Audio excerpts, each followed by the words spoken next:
విద్యుత్ సౌకర్యము పాపం మంత్రి గారు మాజీ మంత్రి గారు గతంలో వాళ్ళ నాయకుడు చెప్పిన అబద్ధాలనే ఇంకా బతుకుతున్నట్టున్నాడు. కావాలంటే వారిని తీసుకెళ్తాము.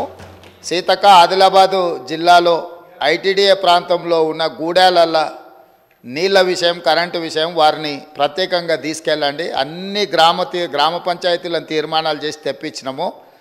7 లక్షల ఆవాసాలకి ఇంతవరకు మీరు నీళ్ళు ఇవ్వలేదు. ఇప్పటికే ప్రాథమికంగా మాకు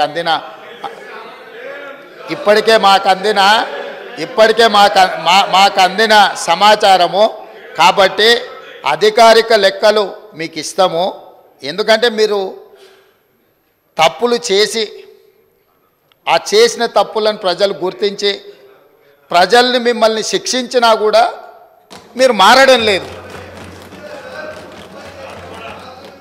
సో ఆ దేవుడు మీకు ఒక మంచి ఆలోచనను కలిగించాలని మేము కోరగలం, ప్రార్థన చేయగలం. ఈ పక్క నుంచి ఇంకా మేము చేయగలిగింది ఏముంది అధ్యక్ష?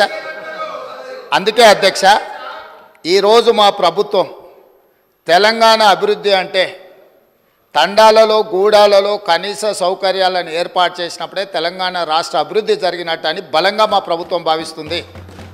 అందుకే తండాలలో గూడాలలో విద్యుత్ సమస్య పరిష్కారానికి, విద్య సమస్య పరిష్కారానికి, ఆ తండాల నుంచి మండల కేంద్రాలకు కనీసం ఒక్కటైనా బీటీ రోడ్డును ఏర్పాటు చేసే సమస్య పరిష్కారానికి, మండలాల నుంచి జిల్లా కేంద్రానికి మిగిలిపోయిన డబుల్ రోడ్లు ఏవైతున్నాయో వాటిని పూర్తి చేయడానికి, జిల్లా కేంద్రాల నుంచి హైదరాబాద్ నగరానికి 4 లేన్ రోడ్స్ వేయాలని ఈ రాష్ట్రంలో ఎక్కడైనా ప్రతి వాడికి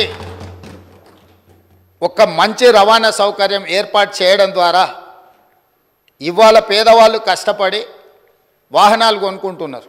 కానీ సొంత ఊరికి పోవాలంటే రోడ్డు ఉండడం లేదు. సైకిల్ మోటార్ల మీద పోయి గుంతలలో పడి కింద పడి భార్య పిల్లలతో పోతూ ప్రమాదానికి లోనై చనిపోతున్నారు. దీనికి కారణం మనం సరైన మౌలిక వసతులు ఏర్పాటు చేయకపోవడం. అందుకే రాష్ట్ర ప్రభుత్వం ప్రత్యేకమైన కార్యాచరణ తీసుకొని ఇప్పటి వరకు నిర్లక్ష్యానికి గురైన తండాలను, గూడాలను, మారుమూల ప్రాంతాలను అభివృద్ధి పదం వైపు నడిపించాలని ఈ ప్రభుత్వం భావిస్తుంది. సభ్యుడు వంశీకృష్ణ గారైనా డాక్టర్ రామచంద్ర నాయక్ గారైనా ప్రస్తావించిన